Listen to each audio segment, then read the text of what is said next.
अस्सलाम वालेकुम स्टूडेंट्स। आज हम एक्सरसाइज 7.4 के बारे में डिस्कशन करेंगे और 7 चैप्टर भी हमारा कंप्लीट हो जाएगा। लेकिन उससे पहले दो इम्पोर्टेंट डेफिनेशंस हैं, ये पेपर में सम टाइम पूछी जाती हैं। डिग्री, रेडियन या फिर ये दो डेफिनेशंस पूछी जाती हैं। और जो शॉर्ट क्वेश्चंस पूछे जाते हैं वो भी मैं ऑलरेडी बता चुका हूँ कि एक्सरसाइज 7.1 के क्वेश्चन नंबर 2, 3, 4, 5 और 7.2 के फर्स्ट 3 क्वेश्चंस और अब 7.4 के जो इम्पोर्टेंट क्वेश्चंस हैं वो भी मैंने यहाँ पे डिस्कस किए हैं, उनको अब हम देखते हैं। पहले को टर्मिनल एंगल्स देखें। Two or more than two angles with the same initial and terminal side. Same initial and terminal side, तो यहाँ पे एक एंगल गिवन है 60 डिग्री। तो यहाँ पे ज़रा एक और एंगल देखें, ये देखें, तो ये भी क्या एंगल है, ये है 360 प्लस 60। उसकी रीज़न क्या है?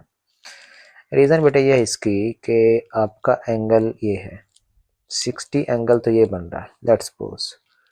लेकिन अगर इस एंगल की डिस्कशन करें तो ये देखें, एक कंप्लीट रोटेशन यहाँ तक, लेकिन प्लस 60 फर्दर भी ये एंगल बन रहा है आगे 360 प्लस 60। अगेन इसको देखें ज़रा कि एंगल स्टार्ट यहाँ से हुआ ना, इस पॉइंट से, इस पॉइंट से शुरू हुआ, एक कंप्लीट रोटेशन के बाद वहाँ तक 60 एंगल तक जा रहा। तो ये दोनों ही क्या हैं, को टर्मिनल एंगल्स हैं। को टर्मिनल इसलिए हैं क्योंकि इनकी इनिशियल साइड और टर्मिनल साइड क्या है, मैं एक बार फिर से एक्सप्लेन कर देता हूँ, वो सेम है। जैसे ये इसकी इनिशियल साइड थी, ये टर्मिनल साइड थी, ये इनिशियल साइड है ये वाली, ये इसकी टर्मिनल साइड है। लेकिन अगर उस एंगल की बात करें तो उसकी इनिशियल साइड तो यही है, लेकिन जहाँ पे जाके एंगल टर्मिनेट हो रहा है, एंगल का एंड हो रहा है, तो वो भी एग्जैक्टली वही है।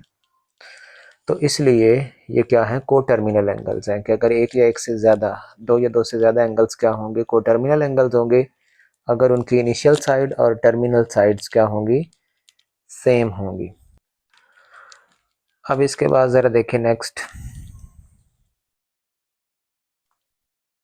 ये देखें 60 एंड 420 आर द को टर्मिनल एंगल्स। और याद रखिएगा ये हमेशा सेम वैल्यूज़ देंगे। साइन 60 पे वैल्यूज़ चेक कर लें, किसी भी ट्रिग्नोमेट्रिक फंक्शन पे हम अगर वैल्यूज़ चेक करेंगे तो उनका आंसर क्या रहेगा, हमेशा सिमिलर रहेगा।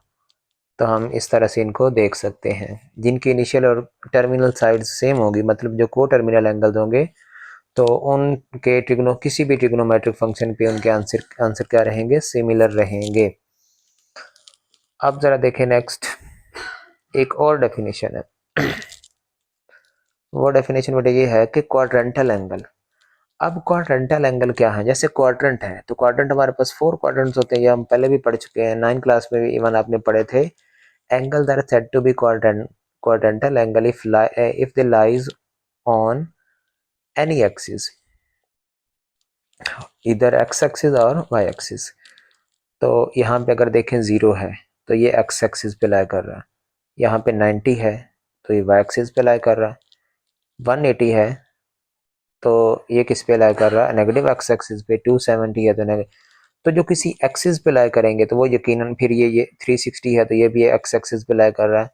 तो 0, 90, 180, 270 एंड 360 आर क्वाड्रेंटल एंगल के, ये क्वाड्रेंटल एंगल्स हैं।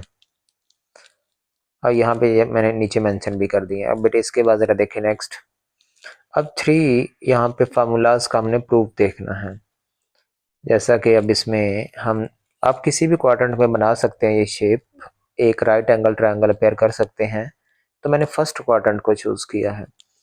तो बाय पाइथागोरस थ्योरम अगर हम इसमें देखें, मैं इसको थोड़ा सा इस तरह, ये देखें बाय पाइथागोरस थ्योरम, तो वो क्या होता है, hypotenuse whole square is equal to perpendicular whole square plus base whole square. मतलब ये कि square of one side which is specifically hypotenuse, square of one side is equal to the sum and square of other two sides. तो ये हमारा यहाँ पे मैं अलग से अगर बनाऊं तो ये हाइपोटेन्यूस है, ये हाइपोटेन्यूस है, ये परपेंडिकुलर है, ये बेस है। तो हम इनको इस तरह से ऑब्जर्व कर सकते हैं। तो यहाँ पे इसका हाइपोटेन्यूस होल स्क्वायर मतलब आर स्क्वायर, ये तो हमारे पास क्लियर मेंशन है यहाँ पे कि square distance from centre of the circle to any point on the circumference of the circle is called radius. तो R square is equal to Y square plus X square. तो ये हमारी first equation बन चुकी है by Pythagoras theorem. अब इसके बाद बड़ा आसान है, सिंपली अब हमें डिवाइड करना है, डिवाइडेड बाय आर स्क्वायर। जब आर स्क्वायर को मतलब बोथ साइड डिवाइड करना है ना हमें आर स्क्वायर पे, पूरी इक्वेशन 1 आर स्क्वायर पे डिवाइड होगी, तो यहाँ पे हम इसको कर रहे हैं डिवाइड। तो R square divide by R square, तो ये हो जाएगा 1 Y square by R square, तो Y over R whole square और X over R whole square. और ये भी हमें मालूम है, ये पहले हम पढ़ चुके हैं ट्रिग्नोमेट्रिक फंक्शंस को, जब जहाँ पे मैंने इन ट्रिग्नोमेट्रिक फंक्शंस की नेचर के बारे में बात की थी। तो वो हमारे पास बेटा इक्वल होता है साइन थीटा, वो परपेंडिकुलर बाय हाइपोटेन्यूस होता है तो y by r, cos theta base by hypotenuse, तो वो क्या हो जाएगा एक्स ओवर आर। ये यहाँ पे हमारे पास क्लियर मेंशन है। अब हम देख सकते हैं यहाँ पे ज़रा देखें, इसके बाद ये देखें ज़रा, ये 1 एज इट इज आ जाएगा। यहाँ पे वाई बाय आर का क्या मतलब है sine square theta, x over r का मतलब है कोस स्क्वायर थीटा। तो इस तरह से इसकी फॉर्म अपेयर हो जाएगी। अब अगर नेक्स्ट देखें तो equation 1 divided by x square, पहले आर स्क्वायर पे डिवाइड किया तो अब एक्स स्क्वायर पे कर लेते हैं। जब एक्स स्क्वायर पे करेंगे तो आर ओवर एक्स, अब आर ओवर एक्स ये मैंने साथ में इस तरह से मेंशन किए हुए हैं, तो आर ओवर एक्स का क्या मतलब है सेकंड थीटा। तो ये भी हमारे पास एक सेकंड प्रूफ भी अपेयर सोल्व हो जाएगा, मतलब प्रूव हो जाएगा। इसके बाद नेक्स्ट जो है वो डिवाइडेड बाय वाई स्क्वायर है, वाई स्क्वायर पे डिवाइड करेंगे तो हमारे पास ये एक प्रूफ जो है, या एक फार्मूला जो है वो क्या हो जाए, वो भी प्रूव हो जाएगा। और मैंने इसको अभी यहाँ पे डिटेल से इसलिए नहीं बता रहा क्योंकि ऑलरेडी हम कर चुके हैं, जब 4 क्वाड्रेंट्स को डील किया था कि कौन से क्वाड्रेंट में कौन सा ट्रिगोनोमेट्रिक फंक्शन क्या होता है, वो पॉजिटिव होता है। तो ये सिंपल वही कॉन्सेप्ट है। अब इसके बाद बेटे इसको भी आप एक प्रूफ कंसिडर करो। यहाँ पे ये गिवन है कि साइन थीटा हमें मालूम है कि वाई बाय आर है और कोस थीटा जो है वो एक्स ओवर आर है। तो sine theta by cos theta, तो बाय का मतलब यहाँ पे क्या है divided by x over r, भी तो इसको लिख सकते हैं। जब डिवीजन को एक्सचेंज करेंगे मल्टीप्लाई के साथ तो फर्दर टर्म का नेक्स्ट टर्म का रेसिप्रोकल आ जाएगा। तो ये हो जाएगा sine theta over cos theta, तो ये ओवरऑल ये देखें आर से ये आर कैंसिल, तो वाई ओवर एक्स हो जाएगा। अब वाई ओवर एक्स हमारे पास क्या होता है टेन थीटा होता है। तो आगे चल के हम 7.4 में जहाँ पे हमारे पास sine theta by cos theta होगा तो उसको टेन थीटा भी पुट कर सकते हैं या टेन थीटा को पुट कर सकते हैं sign theta by cos theta, उसी का मतलब कंडीशन के अकॉर्डिंग ये तो हम देखेंगे कि हमें रिक्वायर्ड क्या है यहाँ पे। तो मैं इसका नाम क्वेश्चन नंबर 7 से स्टार्ट कर रहा हूँ कि वेरीफाई दैट, ये हमें वेरीफाई करना है कि लेफ्ट और राइट साइड इक्वल है। अब यहाँ पे मैंने फार्मूला लिखा है कि ये a minus B negative sign between two square, वो वाला फार्मूला नहीं बन रहा, a minus B a plus B यहाँ पे। सो फर्स्ट टर्म स्क्वायर मतलब 1 square minus sine square theta, तो 1 माइनस साइन स्क्वायर थीटा, तो 1 माइनस साइन स्क्वायर थीटा किसके इक्वल होता है, वो होता है कोस स्क्वायर थीटा। ये बेटे वही फार्मूला है ना जो पहला थ्योरम नहीं हमने किया जिसमें था कि साइन, ये था ना sine square theta plus cos square theta, cos square theta is equal to 1। अब यहाँ पे जरा देखिए हमारे पास यहाँ पे क्या गिवन है 1 माइनस साइन स्क्वायर थीटा। अब इधर साइन आके अगर माइनस हो जाएगा तो इसको लिख ही सकते हैं ना कि कोस स्क्वायर थीटा, तो वही फार्मूला यहाँ पे यूज हुआ। आप उस फार्मूला को एक बार फिर से भी देख सकते हैं। अब इसके बाद है क्वेश्चन नंबर 8, ये बहुत बार रिपीट हुआ है, इसको भी अब हम इस तरह से ऑब्जर्व कर सकते हैं कि sign theta by cos theta, तो ये इसको डिस्ट्रीब्यूट कर दें, इसको दोनों को, ये कोस थीटा है ना तो इसको इसके नीचे भी डिवाइड करेंगे, कोस थीटा के नीचे भी डिवाइड करेंगे, तो साइन ओवर कोस अभी हमने प्रूव किया पिछले पेज पे, तो ये हो जाएगा टेन थीटा। और कोस कोई भी टर्म इट सेल्फ डिवाइड हो तो 1 नहीं आता है ना, तो इस तरह से इसको भी लिख लिया। अब इसके बाद नेक्स्ट क्या है कोस square theta over sine theta plus sine theta, तो यहाँ पे एलसीएम में क्या आ चुका है, अब एलसीएम आएगा साइन थीटा, तो sine theta divide by sine theta 1 आ जाएगा, तो कोस स्क्वायर थीटा प्लस इसके नीचे तो बेटे 1 है ना, तो साइन थीटा जब 1 पे उसको डिवाइड करेंगे तो साइन थीटा इटसेल्फ आएगा ना, तो sine theta multiply by sine theta, इससे आप कॉन्सेप्ट से फेमिलियर हैं, बहुत बार ये बात हो चुकी है, बताया हुआ आपको।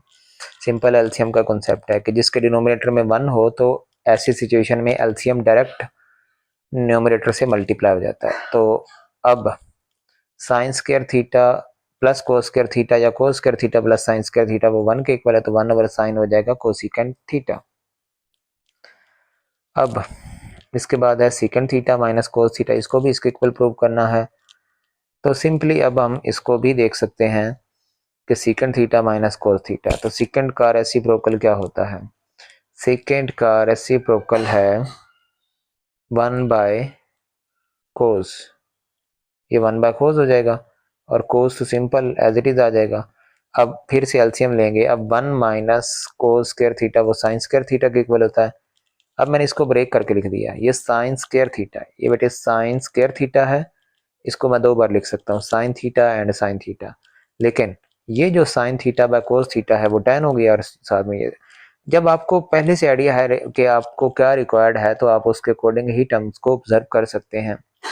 अब नेक्स्ट है sine square theta over cos theta, और नेक्स्ट ये हो जाएगा सीकेंट थीटा। तो साइंस के इसका भी वही एलसीएम ही लेना है, सिंपली कोस थीटा यहाँ पे एलसीएम आ जाएगा, तो ये हो जाएगा sine square theta plus cos square theta, वो भी 1 ओवर कोस थीटा, तो सीकेंट थीटा। इस तरह से ये प्रूव हो जाएगा। अब tan theta plus cot theta is equal to secant theta, इसमें भी लेफ्ट और राइट को इक्वल प्रूव करना है, ये सारे क्वेश्चन एक जैसे ही हैं। तो tan थीटा को लिख सकते हैं, जैसे मैंने वहां पे पहले प्रूव करवाया था ना, तो मैंने बताया था कि कंडीशन के अकॉर्डिंग हम इनको ऑब्जर्व कर सकते हैं। तो ये होगा sign theta by cos theta, tan theta को लिख सकते हैं sign theta by cos theta, और कोट थीटा उसी का रेसिप्रोकल वो कोस ओवर साइन हो जाएगा। उसके बाद अब हमारे पास क्या एलसीएम आएगा, कोस थीटा साइन थीटा, तो ये फिर से बन गया sign square theta cos square theta, तो 1 over cos theta sine theta, तो ये हो जाए अलग अलग लिख सकते हैं, 1 over cos theta 1 over sine theta, 1 over cos theta आ जाएगा सीकेंट थीटा, और 1 ओवर साइन थीटा हो जाएगा कोसिकेंट थीटा। तो ये रिजल्ट भी हमारा प्रूव हो चुका है। तो इस चैप्टर को जितना पढ़ा दिया है इतना ही कर लेंगे ना, तो बड़ी आसानी से आपके इंशाल्लाह 4 शॉर्ट यहाँ से अटेम्प्ट हो सकते हैं। लॉन्ग के वाले से चाहे इसको ना करें, क्योंकि लॉन्ग का जो आगे प्रैक्टिकल ज्योमेट्री के साथ पेयर बनेगा 13 के साथ, तो वो फिर मुश्किल हो जाएगा, और वो काफ़ी टाइम कंज्यूमिंग होता है। अगर आपकी अच्छे सी प्रैक्टिस भी हो वहाँ पे, तो वहाँ पे आप क्वेश्चंस को करेंगे तो काफ़ी टाइम लेगा। सो इसलिए बेहतर है कि आप फर्स्ट सेकंड और उसके बाद थर्ड फोर्थ और फिफ्थ और सिक्स इनको इन पेयर्स को ही देखें, इसको लॉन्ग के हवाले से ना देखें। लेकिन आपके जितना पढ़ा दिया है आप पास पेपर्स को भी ऑब्जर्व कर सकते हैं, तो ये शॉर्ट के हवाले से जो है ये आपके 4 शॉर्ट इंशाल्लाह यहाँ से अटेम्प्ट हो जाएंगे।